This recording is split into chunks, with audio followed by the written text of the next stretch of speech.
We all know that people are the same wherever you go.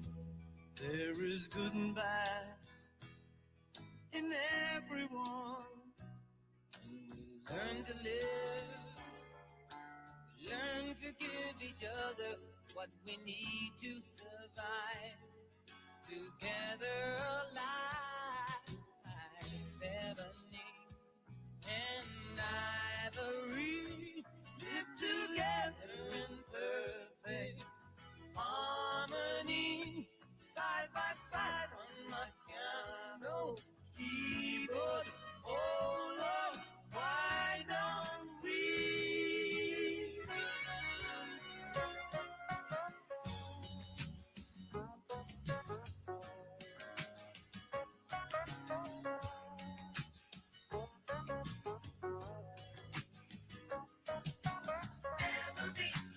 Ivory, living in perfect harmony. Ebony, ivory. We all know that people are the same wherever you go. There is good and bad in everyone. Learn to live when we learn to give each other what we need to survive. Together alive, ebony and ivory live together in perfect harmony, side by side on my piano keyboard. Oh Lord, why don't we?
right, here's the footage of the shooter after taking the shot. You'll see him right here. He just ran behind the top part of that building, but you'll see him come out here in just a second. There he is. See him. Boom. Just came out. Now they're going to zoom in. Dude's going to scale the fucking wall. Watch this shit. Right here, he's going to scale the fucking wall. Here he goes. He's like throwing his shit down, coming down. They're claiming that they got some palm prints from this. So I'm assuming he wasn't wearing gloves, but after all this planning, he didn't wear gloves. I don't know. And then right here, you're going to see he takes off towards the fucking road over here. Watch this dude. He gets right there. Then he realizes, okay, I'm over here. So he starts walking. Dude just like calmly walks, strolls. Coretta Scott King, in a speech after her husband, Martin Luther King's death, said, quote, "Nope, stop right there. What we're not going to do is compare Charlie Kirk to Martin Luther King. We let this go for long enough. Enough is enough. Up the shark moment." Coretta Scott. Because unfortunately, Black Christians are more concerned with the reputation of Christianity than the liberation of Black people. So we get so caught up in trying to uphold Christianity that preserve the image. Yes, while the people who also identify as Christian are literally trying to take us back pre-civil rights. So we have to get over our discomfort with Christianity taking a hit. I have become more fluid in my spirituality and embracing ancestral practices. That makes Black Christians uncomfortable, but it also makes Black spiritualists uncomfortable sometimes. It also makes Black agnostics and atheists uncomfortable. Welcome. It's Friday, and that is nonsense. Why do some people get a microphone and think that they are philosophers? Like, what's my man with the big nose rapper, the legend, says, "You're a philosopher? I think very deeply." They think very deeply. Good morning, Niele. I know you're like, what in the world is he talking about? Peace and love, everybody, and welcome to Let It Be Known. Lots of headlines to get through, especially we have some education headlines from the U.S. to Jamaica, and it seems like this country just wants to rewrite history, and it's just happening. I actually agree with those brothers and what they were saying about Christianity and just the whole inception of it here in the United States. I don't think they were saying that the Bible is wrong. I think that they're saying the way the approach in how, it's being taught is, questionable. And I think that they have a point because a recent Pew Research poll said that most millennials and Gen Zers are not going to church. So I think there's some valid points to how they feel and what they say, especially when you know more about how they use the Bible during slavery to, keep slaves in check. I think there's some questions there that need to be asked. Well, if they've rejected, it's fine. Everybody is free will. If they've rejected certain things, Christianity or whatever, that's their business. But what they're doing really, what I'm hearing is defending white supremacy. That's what I'm hearing. And so, hey, and this is where these so-called foundational Black American groups, some of them anyway, that I keep hearing, go wrong too, because now they've turned everything Black wrong too. They've bitten that fruit too. So at least the folks, let me say it like this, at least the folks that comment on here that claim to be foundational Black Americans, but we don't know who's hiding behind those keyboards, right? Yeah. So it's sad when we're being flooded with all of this stuff from what appears to be Black folks who are talking about how great Charlie Kirk was and how bad certain people are. It's something is that who those guys were? I don't know who those guys were, but we, on our chat, we keep seeing the videos over and over again with black folks, young, even kids talking about their love of Charlie Kirk. Yeah, I just don't understand the comparison that everybody is making. And why they say that, we should, have some type of compassion or empathy for this man. I have none. I mean, I don't care either way. I know black people, black on black crime happens every day. People die, police kill black people, people die. I mean, and I just don't, I want the same energy. If you're giving me the same energy, then maybe we could have a conversation. But, a white guy getting popped, welcome to America. Excuse me 1 second, folks. So yeah, I just don't. Let us know what's going on. Don't get it. I think the song that Greer played was a wish in time. Ebony and I. that was a troll. And by the way, I that was my daughter is leaving for Europe, and I had to step out of character for a second. Not out of character, but out of the screen for a second and give her a hug and a kiss. And so if that disturbed anybody, I apologize, but I do it again 1,000 times. So that's white Christian nationalism using the white Christian model as superior to all else, says Dr. Joy too. And this martyrdom of Kirk is absolutely blowing me away. She says violence is wrong no matter what, but this is wild. Mm-hmm. And he is going to get a state funeral, Austin. They flew his body on Air Force 2. The president has said that he's going to award him a posthumous presidential medal. Mm-hmm. Yes. But this, listen, the title she put on our thumbnail, America is back. And she didn't mean that in a good way, not for us anyway. and I tell you, this is the America that Malcolm and Martin knew. This is the America that lynched Emmett Till. This is the America that Harriet knew. And this is the America that Kunta Kinte tried to escape from. This is the America that they want. And they're really working hard to accomplish it. I'm seeing people, Niele, let me say this. I'm sorry. I don't know if you're getting this or you're seeing this in your circles, but there are people, and I've dealt with, and I'm sure you've been in the media and in your personal life, but you've been in the media for a long time.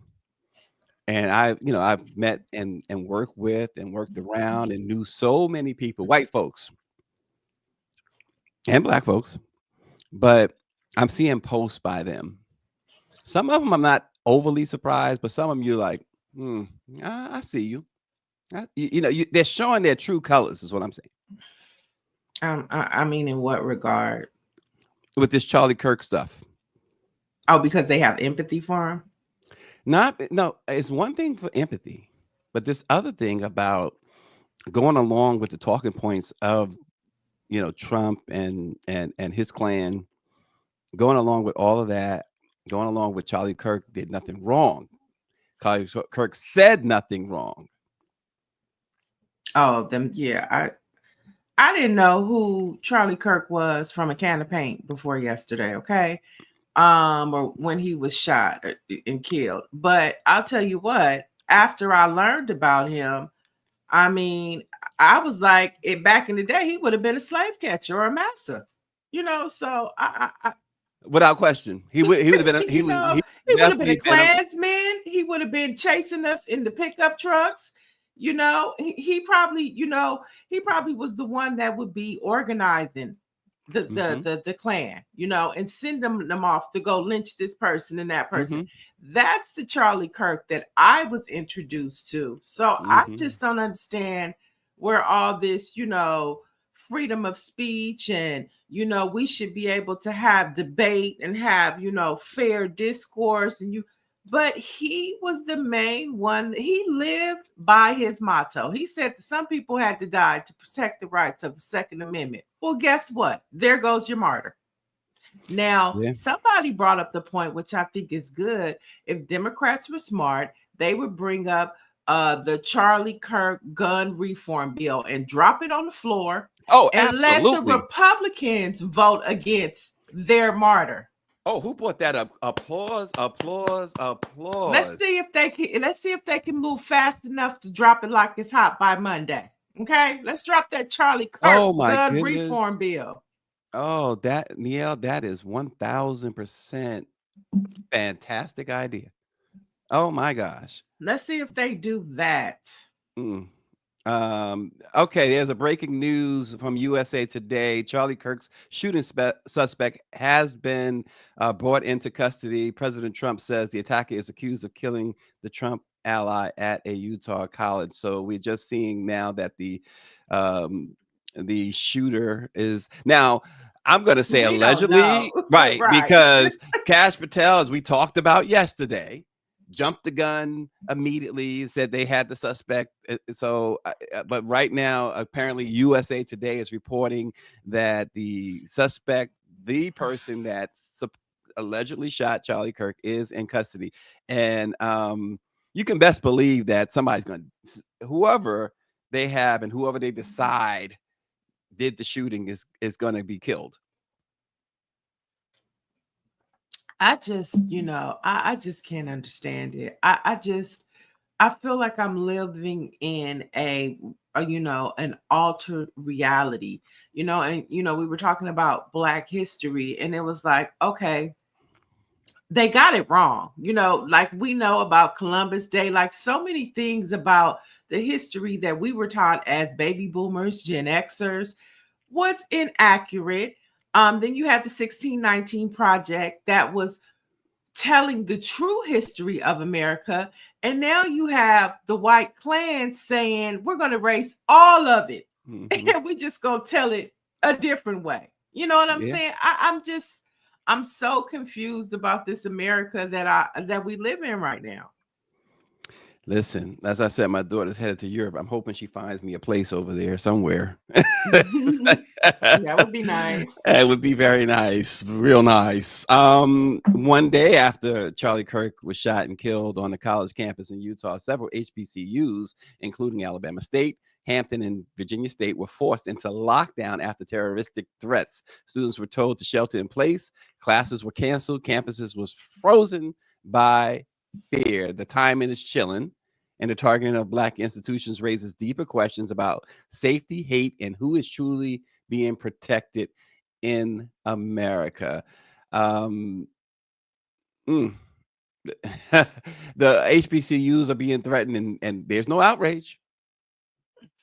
Well, I think yesterday, a lot of Black people said it best. What does a white Utah college campus have to do, and a white man being shot in Utah have to do with Black people or Black universities? What does any of that happened have to do with us? And yet we are at the top of the list. And the FBI responded to the wave of threats against HBCUs and said, no credible danger found. Well, I'm not surprised about that. Mm-hmm. So that means that the FBI is not going to look into it. They just dismissed it. They dismissed it. Of course. Of course. I was talking to someone yesterday who said this is going to be the norm until they get rid of HBCUs. This was the wish. This is the wish of Project 2025 and all of those white nationalists and MAGA folks as well. And this individual who loves HBCUs and has done a lot for HBCUs said, watch carefully as they take them down. And he said he doesn't believe it's going to be one by one, and it's how they're going to do it. It's just going to set things off even worse in this country. Well, I mean, that is their intent, but there's also an opportunity. Hopefully, This whole situation, I still have hope in the people. And with that, I have hope in Black alumni. Black alumni could save these HBCUs. If every Black alumni gave $5 Mm-hmm. to start Uh-oh. back to their HBCU, it would make a significant difference. White Mm-hmm. institutions do it all the time. And so, this means that the alumni have to step up. We have to step up. Yeah. We have to turn up. We have to turn up at homecoming season. We have to turn up during this homecoming season, and we have to turn up with our giving. And as Greer mentioned too, Black lawmakers were on alert, many having to beef up their security. I understand Al Sharpton's security has been beefed up. Oh, wow. Yeah. so it's and then the fight on the floor yesterday for trying to pray. The Republicans wanted to do a whole prayer for Charlie Kirk.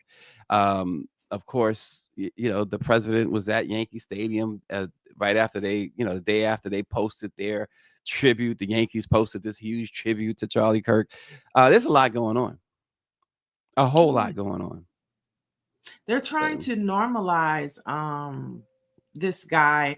And like I said yesterday, the comparison to MLK is growing.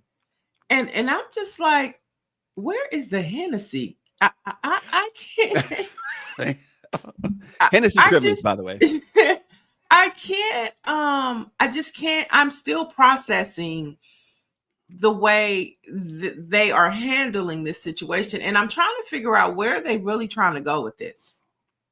Where are they really? Because the way that the media is giving this guy so much grace and respect and love, when at the end of the day, he was one of the main ones trying to tear this country apart through racist rhetoric, through overprivilege of the Second Amendment right, a wife abuser. Okay, and we saw the clips of how he talked to Black people. I mean, and we are normalizing this guy. They have all the news anchors just giving him so much grace and love. Quinn says it feels like they are trolling us with all of this. They are. Something going. They are, Quinn. Something. I feel like I'm being trolled. I really do. I don't understand. I mean, yesterday to me, Reese Colbert, she hit the nail on the head. I wish we could play that because, she spoke to the issue. You know what I'm saying? And that's what, I appreciated. She gave that person their time to say what they said, but she was like, whoa. Reese with the receipts. Reese wasn't having it. And I guess we can't play it because there's too many F-bombs, but I mean, she kept dropping them left and right. Because at some point it was like a Fannie Lou Hamer moment. I'm sick and tired of being sick and tired. And what we're not gonna do today is play. We're not gonna play with it today. What do Black women, what do HBCUs have to do with anything that happened in Utah? No, they want you to believe it does. Major Boy says he is a hero to some. When I see my brothers and sisters going through it over him, I am not surprised. Some of us ain't Kim folks, but yeah, we do have Reese just not having it. Are we just going to show the war? Sure, the left has been talking about war. You have Maxine Waters. You have Michelle Obama. Ain't nobody got time for that shit. Don't come up on here trying to put Black people in this shit. What happened to Charlie happened in white Utah with all white people. Why are you talking about Black people? Don't talk about no motherfucking Black woman when Charlie Kirk was gunned down in white ass Utah. Don't come up on here with that shit. Don't come up on here with that shit. and she just goes in really, really hard and right. She's 1,000% right. Some of us want to hear it and more of a without the F-bombs, but you can go to go to Reese. You can go Why to are we in? There we go. What the fuck does a Black woman have to do with goddamn white ass Utah? From Real Fucking Housewives, it's all So we're having some audio issues, but you get the context. We get the context of it. And if you want to watch the whole video, you can go to Reese Colbert's page. It is there for you to watch in its entirety. It's about 2 minutes long, and she really just breaks down, you know, what do Black people have to do with anything that happened to that white boy in Utah? Yeah, she has never held back, and I love it. Says Major Boyce. Austin says that I hope, and he says I hope I'm wrong, but feel his killing has opened up another level of political violence in America. And yeah, listen, America has been looking for an excuse. They you know, and I think they were going to do this, what they're doing now, regardless. They didn't need an excuse. They had the excuse. MAGA gave them the excuse to start this crazy times that we're living in. So this is just part of it. Charlie Kirk was this crusader who, you know, he helped Trump get elected.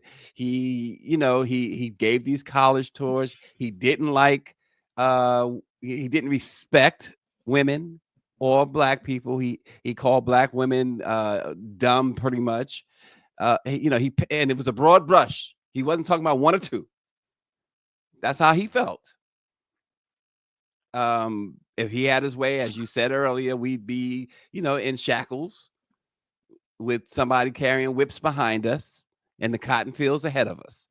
That's Charlie Kirk. It's as simple as that. And people can argue with the wall. If you like him and his policies and his thought, then that's you. You know, so Reese spoke from the heart, and who's going to disagree? What Black person with sense is going to disagree? How about this? The United Kingdom just fired its ambassador, Peter Mandelson, after email showed him calling Jeffrey Epstein his best pal. Those revelations dropped alongside a birthday album tying Epstein directly to Donald Trump. Now, Trump's name surfaces more than anyone else's, which fuels this curiosity in America as the White House continues to lash out at the press for asking questions. So, speaking of questions, if Britain can fire an ambassador over Epstein's ties, how is it that Trump is presiding over America? I mean, because it's a different country, different rules, maybe. Yeah, I mean, going back to what's happening in our country, it seems like they will kill somebody, they will create fake headlines, they will do whatever they can to deflect from those Epstein files.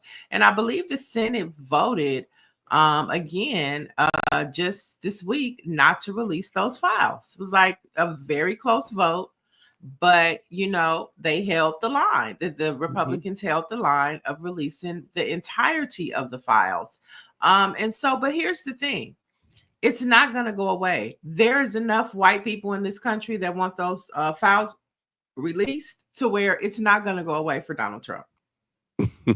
It's not. It's enough white people. It's enough white people who want to see the files.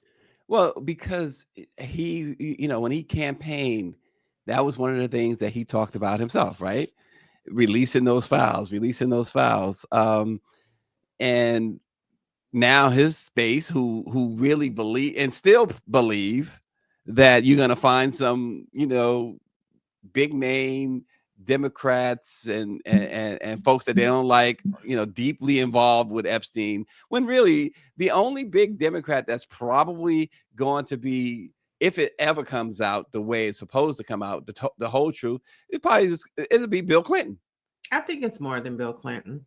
I think also, I believe he's the biggest name. I believe he's the biggest name I don't know. in the Democratic Party. Now, as far as Democratic supporters, right? As far as supporters are concerned, you may find bigger names, but as far as Democratic politicians, Bill Clinton, I guess my guess is he's the biggest name that you'll find.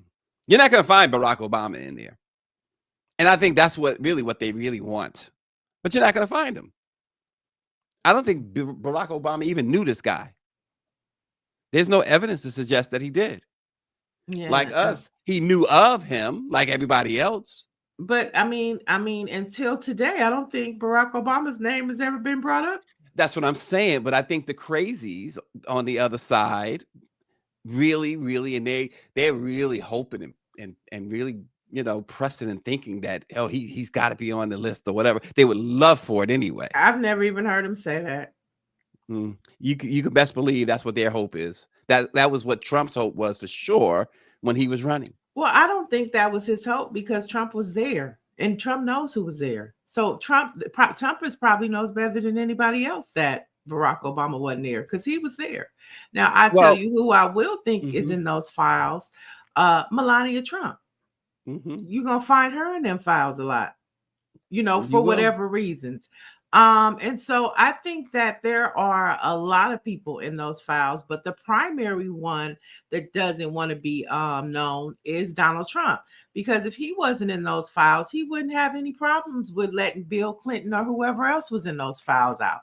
Yeah, so that's what I'm saying, what Dr. Nicole is saying. And it's there. She says, and I'm going to say it the way she said it, finding Obama is like their wet dream. That is, I believe, you said Trump was there, so he should know. I don't necessarily agree with that, Niele. And the only reason, the only reason why is because when he took his trips, there were other trips. There were thousands and thousands upon thousands of trips to Epstein's Island, right? That he wasn't there every single time. I mean, I know, but he was there enough.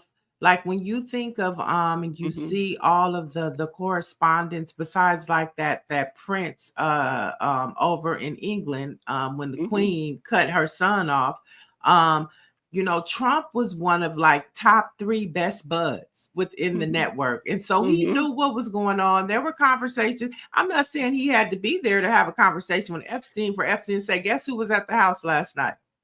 So they had that type of relationship going on. So, I mean, I just, the Barack, we all know he's not. Nobody's ever really even brought him up to it. At the end of the day, we want to see the files because probably out of the top 3 people, Donald Trump is one of 3. Let me ask you this, though. And again, 1000%, I couldn't be more certain Obama has nothing whatsoever to do with this whatsoever. But let me ask you this. When Trump was running, he kept talking about, we're going to release these Epstein's files and we're going to bring all these people to justice. We're going to release the Epstein files.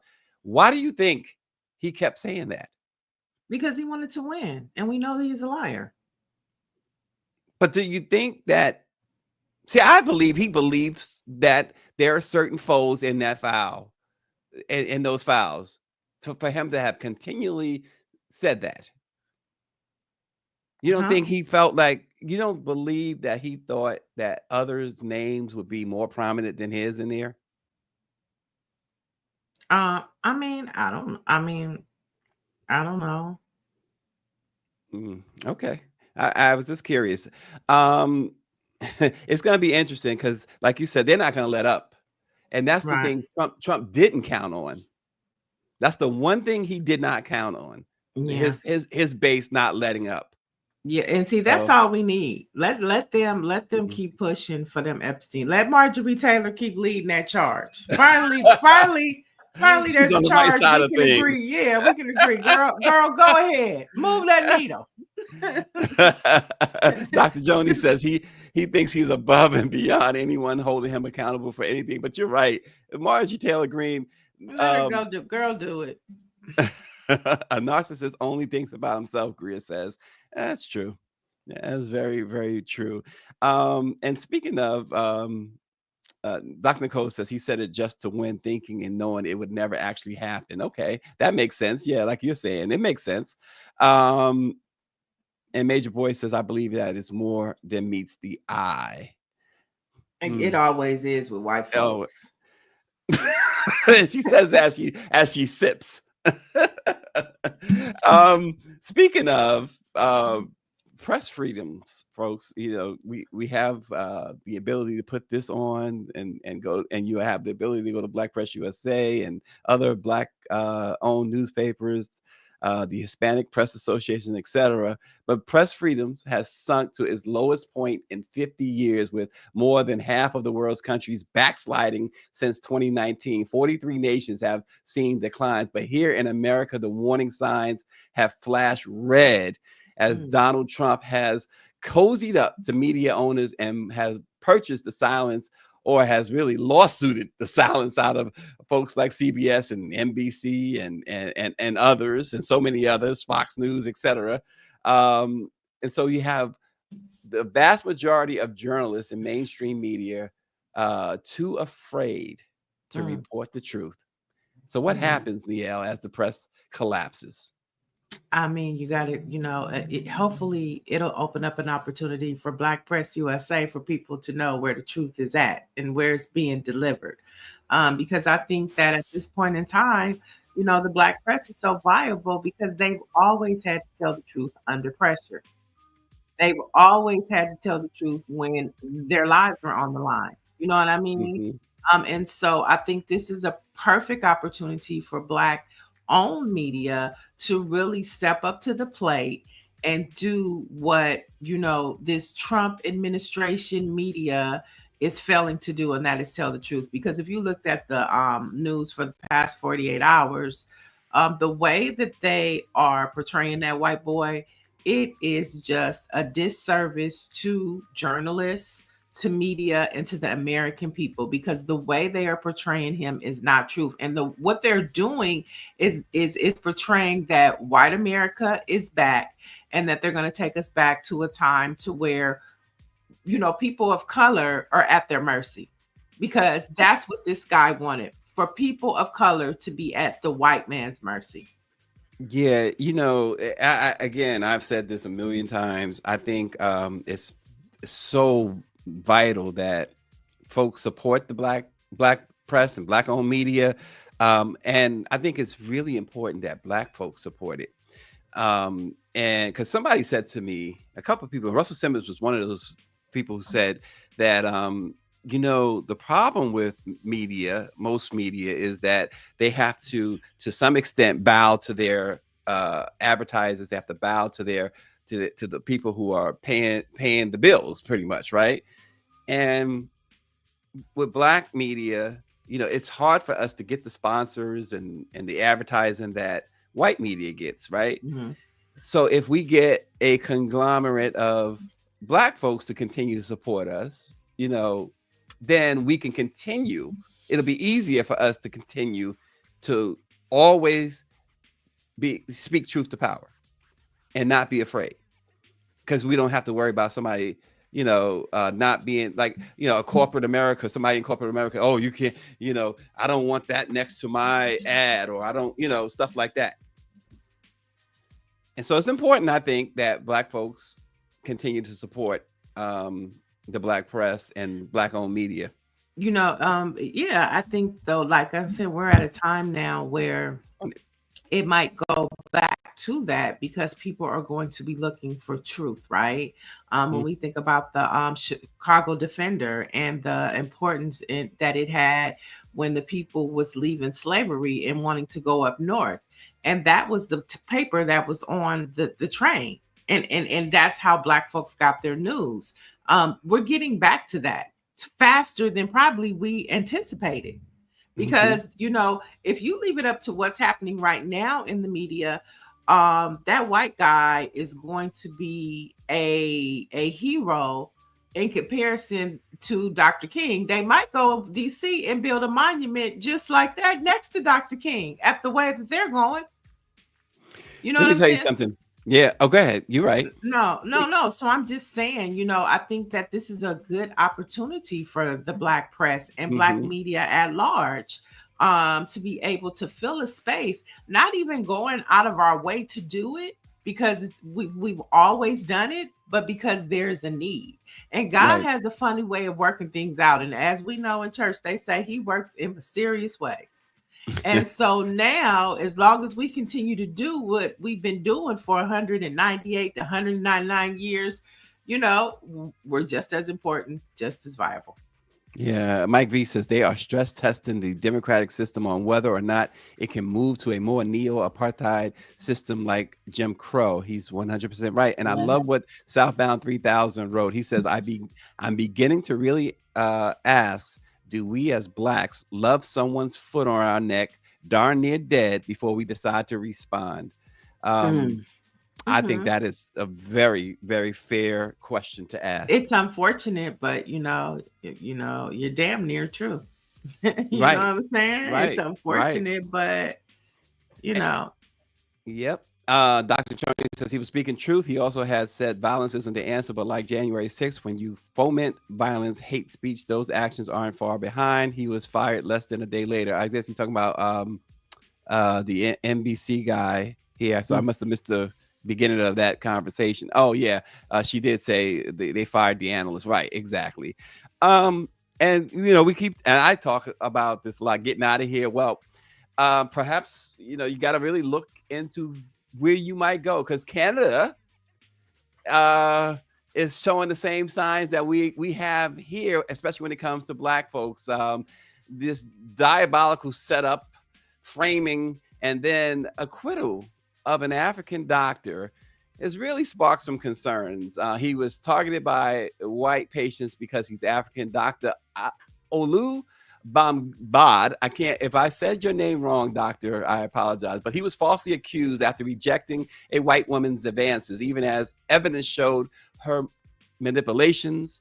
Though acquitted, police, prosecutors, and media refused to clear his name, leaving his reputation in ruins. And I'm telling you, I got a chance to talk to this doctor and look into that case, Niele. And I'm telling you, you talk about a setup, and then during his trial, which they pretty much put no evidence for it. Prosecutors even acknowledged the woman lied, but the prosecutors refused to even call him doctor. Mm. The judge really refused to call him doctor. You are, even in Canada, like here, allegedly supposed to be innocent until proven otherwise. According to this doctor, this woman was talking about affairs she had with kids, basically teenage boys. And he was telling her, he was treating her, but he was telling her, listen, you got to stop with that. Otherwise, I can't treat you anymore. And when he got even more serious about it, she got mad. She brought in some folks she knew, and they set this doctor up terribly. He moved from, Great Britain. He was in Africa. He moved his practice. He went and got more education. He went to the University of Michigan, got more, and a successful doctor. And they have taken his reputation and thrown it in the trash. And he is trying to reclaim his reputation. Interesting story. So where's the case at now? He was acquitted, and what he's trying to do, they're trying to silence him. He wants his name cleared. He has a practice to run. Right. Makes sense. And Greer says, I told you, watch Handmaid's Tales. I know it's dark, but she says, watch it. But the point is, it's happening elsewhere too, not just in America. And this is sad. Very sad. Yeah. It happens worldwide. Yeah. Interesting story, but I'm glad he was acquitted. And so now, it's all, and people want to know why we want equality and equity. I mean, it's because, they wouldn't have done that to a white doctor. No, and exactly. And like Dr. Joni says, she says it's disgusting. She says it harkens back to Emmett Till and all the black men accused and therefore guilty even when acquitted. And Mike V says black doctors and nurses are under attack too. So much for meritocracy. Southbound 3000 says acquitted ain't good enough. And that is, we know that when it comes to did they pay his black legal folks. fees? They did not. And you're right. And it's a great point. It's a great point to the way that case appears. And again, looking into that case, the way it appears is that even the authorities, they went along with it simply because he was black. That's what it appears. And that's a shame because he had to, of course, his practice got hurt big time. He had a very successful practice there, and he had to pay all this money to defend himself. And there should be some recompense for that. Give this doctor his name back, folks. Because all of the marketing, you know, like when you go Google his name, or maybe there's some type of medical book out there where you want to check your doctors, and all of that is attached to his name. I mean, and so like that's a perfect example when we talk about equity. You know, start me off at an even playing field. We never get an even playing field. We always start at a deficit. And here, this man has risen to an equity status. He was there, and what did they do? They kicked the books from up under him and been like, "Catch up again, Negro." I mean, that's just the story of Black people. I can't say in this country. I guess in Canada, North America. You can say in North America. I can say North right? America. Yep. I can't say. You know what I'm saying? But I'm just saying, like, you know, Canada. I mean, it's just it. I don't think, you know, it is one of the I am so glad to be Black, but it is one of the most challenging things that you will ever do is be a Black person in this world. It is challenging, but it is lit. We are the flavor and the salt, but Jesus Christ. The pepper. The hot sauce. Yeah, it's terrible. I wanted to do this story because it's Friday, and I know that we are, you know, we're late in the game, but Teacher Bay, a Black teacher, and she's not the only one, folks, but she's known as Teacher Bay. She's under fire for posting TikTok videos and revealing outfits filmed inside her classroom, and she has more than 134,000 followers and millions of views. And her blend of fashion and teaching has ignited a fierce debate.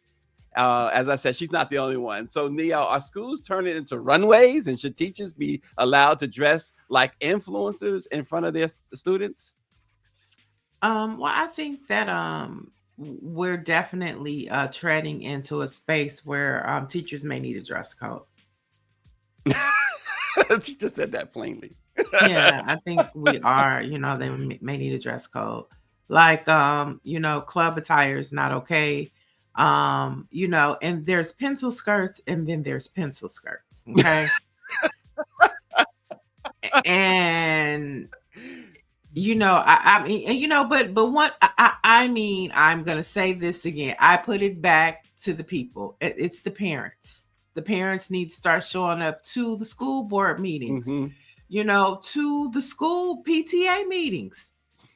If you have a problem, now if the parent, I'm not a parent, so if the parents don't have a problem with it, hey, I don't either. But if they do, they need to start going to their PTA, their school board meetings. And I personally think that because 23 today is not 23 1954. 23 to 2025 is something totally different. So they may need a dress code. Michelle says she agrees with you. They need a dress code, but this is teacher. We're showing her, but there are a number of and them look at now the hair. that keep popping the hair up. is down to her butt, girl. Like back in the day, the teacher would have wrapped it up, and you could have it, but just wrap it up in a bun. Listen, you know. I have never. The closest I had to a teacher like this was a Black teacher named Miss Witherspoon in elementary school, but all my teachers was like 99 years old and glasses on and stubby and old, and I've never had a teacher like Miss Teacher Bay here. Never. What's going on? What they knew I was in the class or something? Come on. Yeah, I think that to me. I think it's ridiculous. We live in a generation to where I think you know bring up a good point. Like back in the day when guys used to have a crush on their teacher, the teacher was fully dressed, probably collar buttoned up to here, hair in a bun, without question. I mean, and they still was like, I can't wait to get to school to see Miss such and such. And so I just think that, you know, young people today don't understand all the time. Less is not more. Sometimes to be fully clothed, it's sexy. Sometimes it's, you know, the lipstick that pops. You know, sometimes it's what's in the brain. Sometimes, you know, sometimes people are attracted to the way that you speak. Right, 100%. But let me tell you something. Your boy RNG, he never misses. He says, "What is her at on Instagram? I'm asking for educational purposes only." She's not hard to find. All you have to do is put in the She's search not. bar Teacher Bay. She'll pop up. But it's a lot of them. You know, you'll have It's your a lot choice. of them. Just, Oh just yeah. type Teacher Bay, and that's BAE. Yeah. She making sure to let you know, Help you out. It's RNG, helping you BAE. out. Puma Net says that it's poor judgment. We need to help them with that. And David Youngblood says a 15-year-old does not need much. You know, and I don't know what grade this particular teacher is teaching. I'm not sure what grade, but I can say that I hope it's not high school. Because I you're hope seeing it's not middle school. or middle Shoot. school, right? Or middle school. You know what? It could be elementary school because what Nowadays, these kids are yeah. exposed to these Is today, yep, you know, yep. they're exposed to so much. You see it all Yeah. on TikTok, these little kids with these vocabularies and what they, you know, talking to the girls and macking. Yeah, I just think they need a dress code. And like I Yeah. said, a pencil skirt today is not the pencil skirt of yesterday. No. I don't know. The question becomes for these teachers, what are you looking for? What are you trying to really do here? It doesn't make any sense at all. You're gonna be around kids, not adults. So you can't be, at least I hope you're not trying to pull a man or a kid or a boy or a girl. Or a parent. Well, the parent is only there for a split second. I mean, But that's that's all it takes. That's true. I got my eye on such and such, Daddy. Oh gosh. But we have some more education headlines for you. Education Secretary Linda McConey just cut $350 million in funding for HBCUs, tribal and Hispanic. Her excuse, she says, equity programs are racist.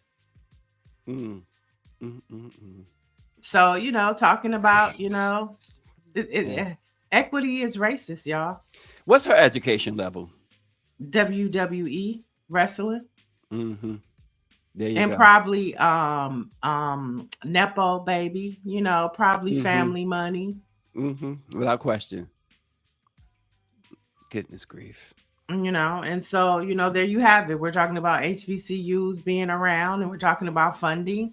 I mean, I think that this country is going to have to do a lot of soul searching. And I'm talking about individuals, because the only way we're going to change Teacher Bay to put no more clothes, that's parents getting up, going to PTAs and school board meetings. The only way we're going to be able to change this Department of Education debacle is you got to vote. All of the things that are happening now is in the hands of the people to change. If not, this is what we got. Or you can get on the plane or boat with Stacy and leave this mess.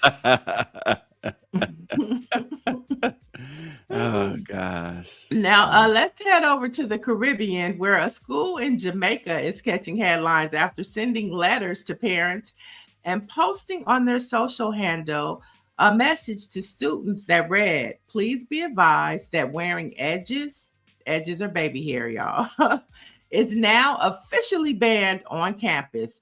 And this is a quote from their post. They said, "Remember, curtains belong in the house, not on the forehead." Oh. Oh, goodness grief. Wow. Okay. That's pretty diabolical. And so this isn't a racial situation like the young man in Texas that they wanted him to cut his dreads. Right. This is a school in Jamaica. This is Black folks, y'all. David Youngblood said, "What?" Yeah. They said, "Remember, curtains belong in the house, not on the forehead." A lot of Jamaicans, they do not pull punches on how they feel. They will tell you straight up. My most impactful teacher, who I revere to this day, long after his death, it was Jamaican, 6th grade, Mr. Watson. George Watson was his name. And pull no punches, serious about education. Told you exactly how it was and the way he wanted to tell you. So I respect that they come right out. No curtains here. I mean, no curtains. Okay, now I do think the baby hair thing is getting out of hand, but at the same time, I mean, you know, no curtains. And the name of the school, if you guys want to know, let me get you guys the name of the school, because everybody's like, what, who, what? They said what? The name of the school. They don't want curtains. They don't want curtains.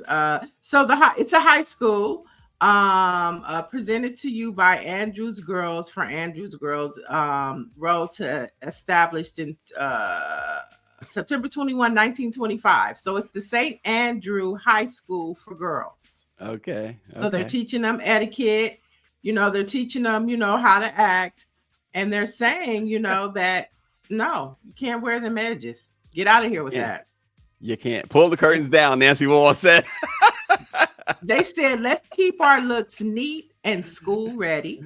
We appreciate your cooperation in upholding our standards of excellence as we continue honoring the legacy and inspiring the future. That is hilarious. You know, I don't know if you can see, but this is, look, absolutely no edges. Absolutely no edges. No edges. Wow. Dr. Marilyn says she's on the replay committee. She says, I was talking about KRS-One Boogie Down Productions. I think very deeply. Yeah, I was talking about him earlier. Yeah. So what's wrong with edges? David says. What's wrong with edges, Niele? Well, I mean, you know how they've been getting creative with them and everything, and yeah. So I mean, that's bottom line is no curtains, y'all. No curtains. That's the bottom line. Yeah, no curtains. They're for the living room and the bedroom, not the school. I mean, hey. All right, and just one more. What to watch? So, what to watch? Tyler Perry's Beauty in Black returns for the second season. The first, I just got into the first episode last night. If you're looking for just some mindless behavior, some mindless TV, Beauty in Black, I'm telling you, it gives you soap opera, it gives you drama, and it just gives you a black family with money, strippers. It's a lot. Tyler Perry is living out his wildest dreams in Beauty in Black, and it's on streaming now, second season. Tyler Perry's wildest dream sounds pretty dangerous. Baby, when I tell you, I was like, where's he coming up with this stuff? Listen, I missed this, and the reason I want to read it is because it's from a school teacher. Shaniqua says, honestly, if you see what the dress codes are now in school, it's insane. And this is from a teacher. So there you go. But getting back to Tyler Perry, what is that on Netflix? Netflix, yes. Okay. Second season streaming now. Yeah. Okay. All right. So let's get into some Black facts. On this date in 1952, Floyd Patterson's first professional fight took place at St. Nicholas Arena in New York against Eddie Godbold, and Patterson knocked him out in 4 rounds. He later became the first to hold the World Heavyweight Championship twice. So this is history in boxing on this day, 1952. Floyd Patterson.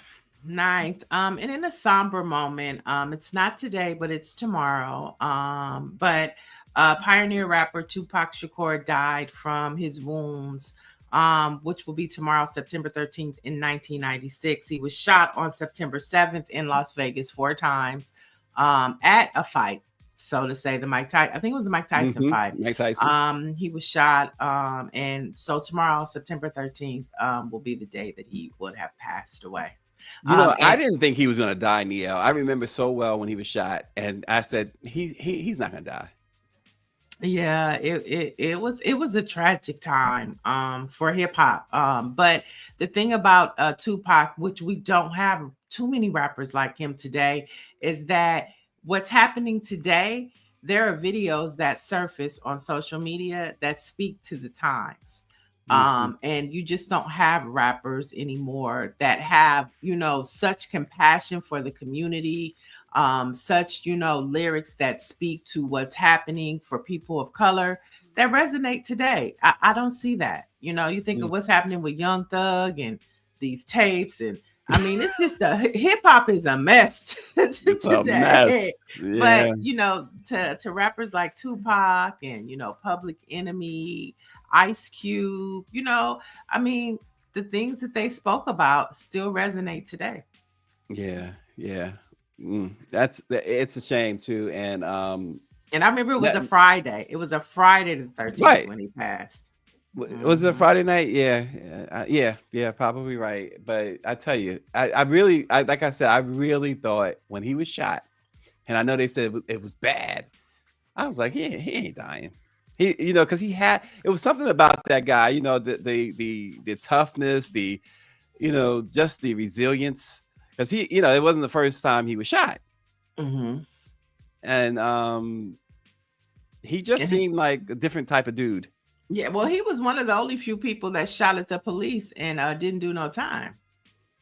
Remember that? That made him an instant hero. Remember that? He didn't do no time. What happened?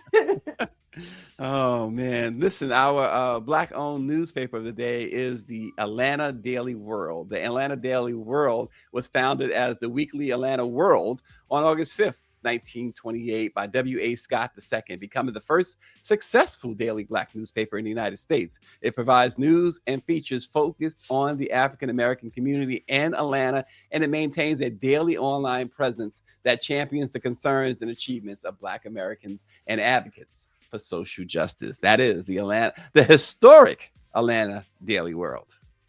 Yeah, they have a great website.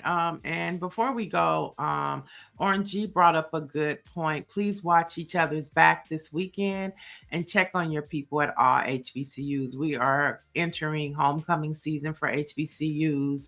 And with all of these heightened threats and crazy white folks out here, we definitely should be in prayer, but also faith in action works as well. So let's just keep an eye out on one another. And for the latest in Black news, you can always head over to BlackPressUSA.com. All right, folks, have a great and safe weekend, and we will see you again on Monday. Thanks for watching.